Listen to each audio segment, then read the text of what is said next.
தேன் சுரக்கும் சொர்க்கலோகம் தூயவர்கள் வாழும் இல்லம் தேடிடுவேன் நான் தங்களை யார சூழல்லா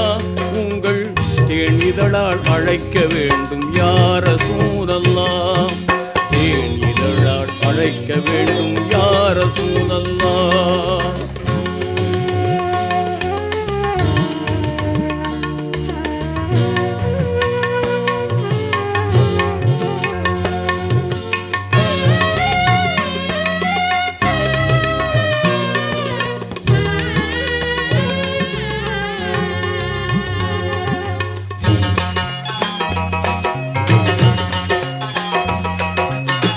அகிலம் தோன்ற ஜீவனாகி ஆண்டவனின் தூதராகி புகழுலகில் ஆட்சி செய்யும் யார சூழல்லா உங்கள் புன்னகையில் நான் லயிப்பேன் யார